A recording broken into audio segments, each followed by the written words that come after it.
त्या विषयावर आपण बोलू. पहिली गोष्ट, आंबेडकर साहेबांनी तुम्हाला सांगितलं 1 जुलैला आपल्या सेंट्रल वर्किंग कमिटीची मीटिंग होती. म्हणजे पूर्ण भारतातल्या संपूर्ण राज्यातल्या प्रातिनिधिक स्वरूपात जे आपल्या केंद्रीय कार्यकारिणीचे सदस्य आहेत त्यांना हावडा कलकत्ता येथे बोलावलं होतं. त्यांनी आपापल्या राज्यातल्या लोकांच्या भावना तिथे केंद्रीय समितीसमोर सादर केल्या, त्यांचे विचार मांडले आणि त्यानंतर आपण एक आंदोलनाचा कार्यक्रम तयार केला. तो कार्यक्रम कसा आहे? सगळ्यात पहिले पूर्ण भारतामधल्या सगळ्या खासदारांना घेणे, त्यांना विचारणे की तुम्ही आमच्यासाठी आतापर्यंत काय केलं? तुम्ही आमचा प्रश्न कामगार मंत्र्याला विचारला का? तुम्ही आमचा प्रश्न पंतप्रधानांना विचारला का? जर विचारला असेल तर आज 12 वर्षापासून आम्ही ते झट मारतो, तुम्ही काय करताय? हे त्यांना स्पष्टपणे विचारायला आपला हक्क आहे.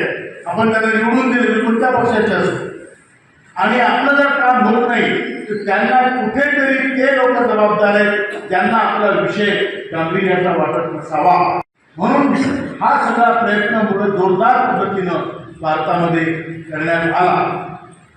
आपण म्हटलं होतं संसद सुरू होण्याच्या अगोदर, पार्लमेंट सुरू होण्याच्या अगोदर 19 तारखेपर्यंत आपण हा कार्यक्रम करायचा.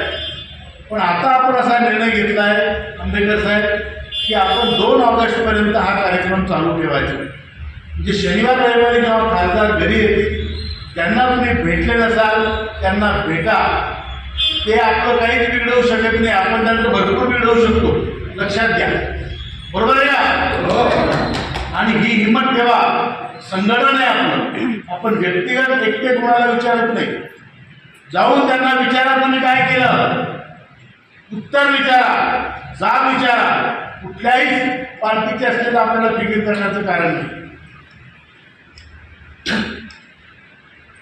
त्यानंतर दुसरा निर्णय असा झाला की जेव्हाही सीबीटीची मीटिंग होईल त्या मीटिंगला पूर्ण घेराव करण्यात येईल. सीबीटीच्या लोकांना एक तर आत जाऊ द्यायचं नाही तर बाहेर येऊ द्यायचं नाही. तयारी आहे? हो. तर ही आपल्याला 25 तारखेला सीबीटीची मीटिंग त्यांनी ठरवली आणि 25 तारखेला ती कुठे ठेवणार हे गुपित ठेवलं. मागच्या वेळेस त्यांनी बँगलोरची मीटिंग शिफ्ट करून दिल्लीला केली. पण आपण आता साधे लोक आलेलो नाही, आपलं संघटन देशभरात, आणि त्यामुळं त्यांनी पाताळात जरी मीटिंग ठेवली तर आपण पाताळात जाऊन तिथे त्यांची मीटिंग आढळणार. तिथे आपल्या जीवन मरणाचा प्रश्न आहे. आणि जर तुम्हाला 12 वर्ष झाले, 12 वर्षापासून आंदोलन चालू आहे, अरे एवढं काम केलं तर शंकर भगवान प्रसन्न होतात आणि हे सरकार प्रसन्न झालं नाही. आणि म्हणून आपली तपश्चर्या वाया जाणार नाही याची आपल्याला काळजी घ्यायची. आज बुलढाण्याच्या आंदोलनाला, उपोषणाला 7.5 वर्षापेक्षा जास्त झाले. 7.5 वर्षात शेणी सोडतो, बरोबर आहे का? हो, शेणी सुद्धा 7.5 वर्षात सोडून देतो तुम्हाला. आणि हे जे शेणी बसलेले आहेत यांनी अजून आपल्याला सोडलं का? म्हणून आपल्याला विरोध करायचा. आपण केवळ विरोधासाठी विरोध करत नाहीये. आपलं आंदोलन राजकारणी आंदोलन नाहीये. आपण कोणी कॉक्रोची नाहीये. आपण स्वाभिमानी भारतीय आणि आपला हक्क मागतोय, बरोबर आहे का? आपण काही फुकट मागत नाही, आपण कोणाचे राजीनामे मागत नाही. आपण आपला हक्क मागतो आणि तो हक्क आपण घेणार. म्हणजे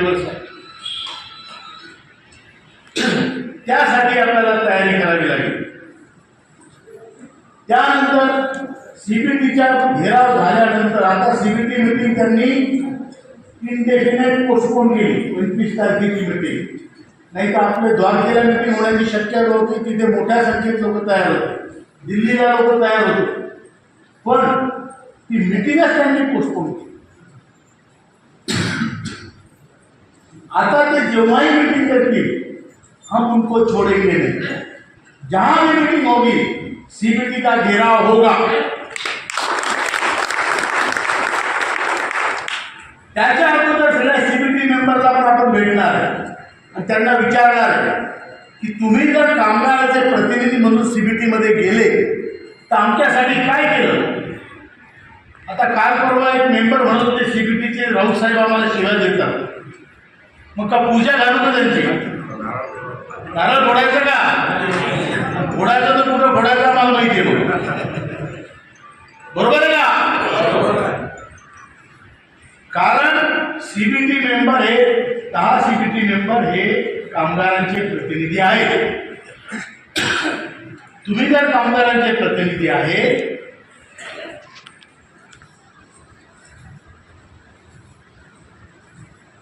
तर तुम्हाला गाव विचारण्याचं काम कामगारांचं आहे की नाही? तुम्ही बीएमएसचे असा, तुम्ही इंटकचे असा, तुम्ही सीटूचे असा, आयटकचे असा, एचएमएसचे असा, घेणं नाही याच्यावर लागतं। आमचे तुम्ही प्रतिनिधी आहेत, आमच्यासाठी काय केलं आम्ही 12 वर्षापासून रस्त्यावर म्हातारे लोक आंदोलन करतायत आणि तुम्हाला तिथे एक आवाज उठवत आहे, बरोबर आहे का? तुम्ही बोला, आंदोलनकर्त्यांनी बोलायला पाहिजे। मला माहिती आहे सगळे शेर बुद्धे, दातही नाही नखही नाही, पण आवाज आहे ना, हो गर्जना करता आली पाहिजे की नाही आपल्याला? तर त्यांना आपण दाब विचारणार आणि त्याच्यानंतर सीबीटीच्या मीटिंगला घेराव करणार। त्याच्यानंतर 5 ऑगस्टला दिल्लीला जंतर मंतरवर मोठं आंदोलन आपण उभं करतोय। त्यासाठी महाराष्ट्रातून एक टीम अगोदर पाठवलेली आहे। आदरणीय पोखरकर साहेब, आदरणीय इंद्रसिंग राजपूत साहेब, आदरणीय कटारिया मामा हे लोक तिथे गेलेले आहेत। उत्तराखंडचे गंगवार साहेब तिथे आलेले आहेत, दिल्लीचे लोक आहेत, हे सगळे मिळून त्याची अरेंजमेंट करायला आज गेलेले आहेत। काल वीरेंद्र सिंग साहेबांनाही आंदोलनाची तयारी जे बॅकग्राऊंडला करावी लागते त्या सगळ्या करण्यासाठी मी ठेवलेले आहे, त्यामुळे इथे त्या येऊ शकले नाही, त्यांच्या वतीने मी आपली क्षमा मागतो। त्यानंतर 5 तारखेला जे आंदोलन होणार आहे त्या आंदोलनासाठी ज्यांचं शक्य आहे त्यांनी यावं। मुख्यतः हे आंदोलन आपण उत्तर भारतातल्या लोकांना बोलावून करणार आहे, कारण दरवेळेस तुम्हाला त्रास देण्यासाठी मलाही वाईट वाटतं। इतक्या लांबून तुम्ही येणार, तुम्हाला त्रास होईल, पण ज्यांना त्रास होणार नाही, ज्यांना इंटरेस्ट आहे अशी लोक जरूर या। पण ज्यांना असं वाटतं की आपण आता जाऊ शकत नाही, आर्थिक समस्या, शारीरिक समस्या, त्यांनी नाही आणलं तरी आले तरी चालेल, कारण त्याच्यानंतर हे आंदोलन आहे। जर 5 ऑगस्टचं आंदोलन तिथे मोठं होईलच, त्याच्यानंतर आपल्याला एक आंदोलन असं करावं लागणार आहे पूर्ण भारतभर, जिथे EPFOच्या ऑफिसला टाळे लावण्यात येतील। भिकार चौक ऑफिस आपण बंद करून टाकू। आपल्या पैशावर ते नोकऱ्या करतात आणि आपल्याच पैसा दाबून आपल्याला देत नाही। हालत आज एवढ्या मोठ्या समाजाची ही झालेली, त्याचा निषेध म्हणून आपण संपूर्ण भारतातल्या EPFOच्या ऑफिसला टाळे ठोकणार आहे। तयारी आहे? तयारी आहे का? ती तयारी ठेवावी लागेल। आणि तिथे मी तुम्हाला आता ताईंनी विनंती केली की परत करतो, स्त्रियांना सोबत घेऊन चला, नाही तो पुढे चालले तीर्थयात्रेला जीपमध्ये 6 हप्ते बसलेले असतात, बायका घरी गेले म्हणून काय केलं स्वयंपाक, असं नाही की खांद्याला खांदा लावून आली पाहिजे आपली बाई, बरोबर? माझी बायको मुली, बरोबर आहे का? लय हळू ना हो, बायकांना घाबरताय का? घाबरताय का? बायकांना घेऊन या सोबत, टाळेबंदी करायची। आता बायकांना तुम्हाला महत्व सांगतो, घरी आपल्या नाकीनं करतात त्या, तर PPFOला किती नाकीनं करतात, बरोबर आहे का? म्हणून त्यांना सोबत घ्या। त्या आंदोलनानंतर जर सरकारने ऐकलं नाही तर आमरण उपोषण होती, जिल्ह्यात होती, तयारी आहे आमरण उपोषण. त्या ज्या तारखा आपल्याला नंतर डिक्लेअर करता येतील त्यावेळेस आमरण उपोषण ही जिल्ह्यात होईल, प्रत्येक जिल्ह्यात भारताच्या. ऐसे नहीं छोडेंगे. आणि जर तरी सुद्धा आपलं ऐकलं नाही तर मी आत्मदहन करणार आहे. माझी कोणाला शक्ती नाही, पण लोकांनी बऱ्याच लोकांनी नाव नोंदवलेले आणि ते शिंदे साहेबांनी सांगितल्याप्रमाणे प्रत्येक जिल्ह्यात जिल्हा कचेरीवर होईल. मी कोणाला आत्मदहनासाठी प्रवृत्त करत नाही. मी माझा निर्णय सांगितलेला आहे, त्यात बऱ्याच लोकांची मागणी म्हणून मी तुम्हाला तसं बोललो. मी कोणीही कुणाला करू नये, बरोबर. पण ह्या आपलं जर हक्क आहे तो जर आपल्याला जिवंतपणे मिळत नसेल तर मग आडवं होऊन गेल्यापेक्षा उभ्यानं करू ना, बरोबर आहे का. इकडून नळ्या तिकडून नळ्याच्या गोळ्या पुरतात, बरोबर आहे का. हे आपल्याला करायचं. या आपल्या आंदोलनाची दिशा आहे. आपल्याला जिंकण्याशिवाय पर्याय नाही. हरणे आपल्या डिक्शनरीत नाही. आणि म्हणून या आंदोलनाची जी आता मी तुम्हाला सांगितलं की सेंट्रल वर्किंग कमिटीमध्ये झालेले निर्णय हे एकट्या माणसाचे निर्णय नसतात. भारतातून आलेल्या सगळ्या लोकांनी जे भावना तिथे व्यक्त केल्या त्याच्यावरून हे निर्णय ठरतात. याच्यानंतर तुम्हाला सांगतो, केवळ सगळा अंधार आहे असं नाही, काही प्रकाशाची किरण आहेत ते पण तुम्हाला सांगतो. आम्ही वाराणसीला, कलकत्त्यावरून वाराणसीला जाताना वाराणसीला एक छोटी खाणी मीटिंग होती.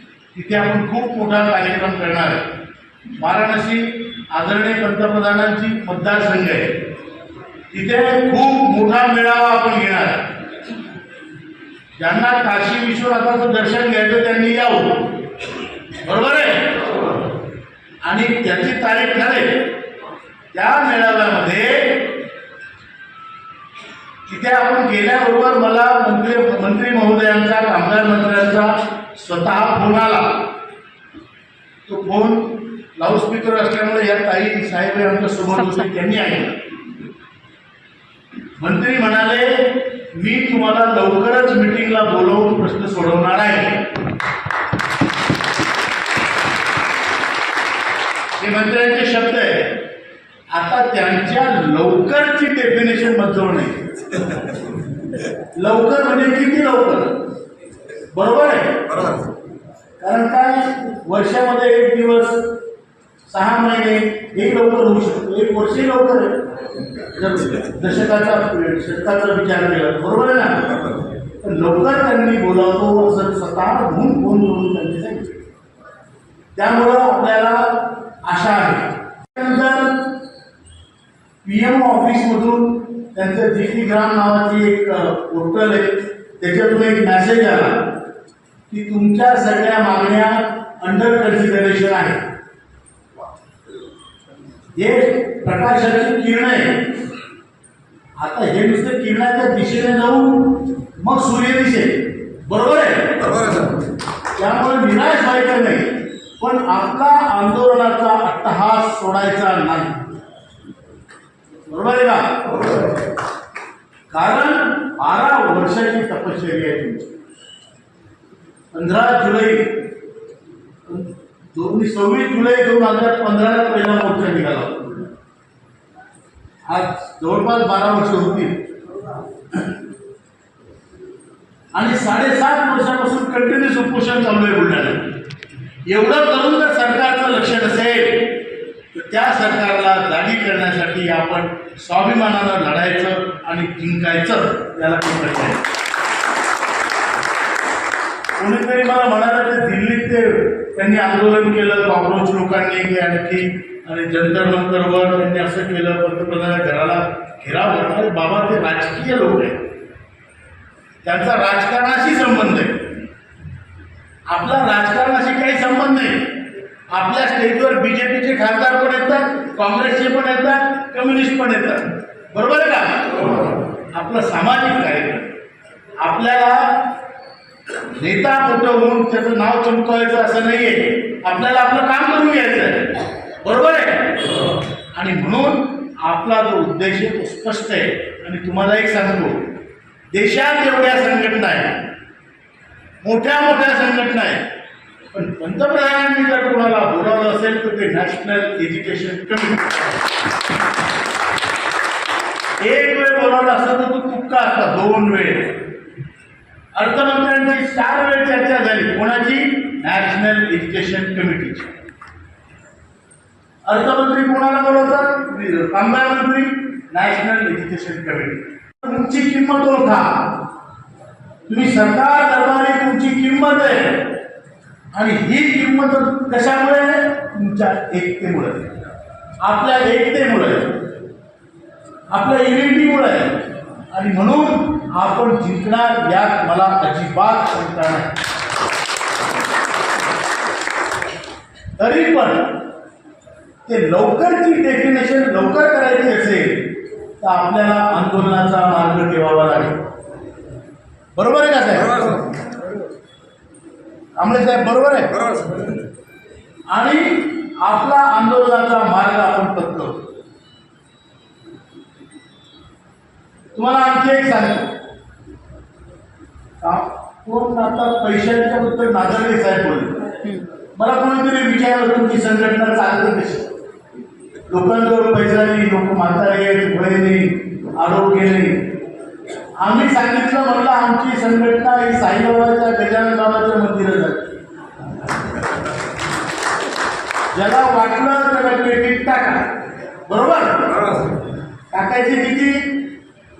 10 रुपये महिना, 120 रुपये वर्ष. समजा 10 रुपये टाकायची इच्छा नाही झाली तर असं समजायला पण राऊत साहेब बस स्टँडवर भेटले त्या कटच्या बाजूला, बरोबर आहे? महिन्यापर्यंत भेटले समजायला. ही संघटना मंदिरासारखी आहे. पण मी तुम्हाला सांगतो, देणं का आवश्यक आहे. भंडाऱ्यात तुम्ही न देता जेवले की तुम्हालाच लाज वाटते, बरोबर आहे? भंडाऱ्यात काय? उडदाची डाळ, ज्वारीची भाकर. तर ते जर आपण देऊ शकलो नाही, ते जाऊन बसलो तर आपल्याला वाटतं कोणतं उडालं की आपल्याला, बरोबर आहे का? बरोबर आहे का? आवाज काढा, आवाज. आंदोलन करणाऱ्यांनी आवाज काढला. म्हणून 120 रुपये सालाला द्यायचे असले तर द्या, नाही दिलं तर कोणी काही म्हणत नाही तुम्हाला. पण हा यज्ञ आहे, मोठा यज्ञ आहे, याच्यात दान दिलंच पाहिजे. मी देते आणि ते काही सांगायची गरज नाही, ज्याला द्यायचे त्यांनी द्या. पण साईबाबाच्या मंदिरात तुम्ही 120 रुपये काय ते तुम्हाला 1 रुपया टाकायचं तर पेटीत कोणी पाहत नाही, तुम्हाला कोणी म्हणत नाही किती टाकली. पण काय जेवण फुल करून, बरोबर आहे का? ते टाका का नका टाकू, जेवण फुल करून जा, बेनिफिट सगळ्यांना मिळणार, बरोबर? आणि फक्त एवढंच करू नका की त्या पेटीत हात घालून पैसे काढू नका. त्या पेटीत जे पडलेलं असेल ते पडू द्या, फक्त त्या हात घालून पैसे काढू नका. ते साईबाबा पाहिजे तर एवढंच बोलतो आणि तुम्हाला सदिच्छा देतो. लवकर आपला विजय होईल अशी मला अपेक्षा आहे. तरीही आंदोलनात सर्वांनी हिमतीनं भाग घ्या आणि 2 नारे लावू. आमचा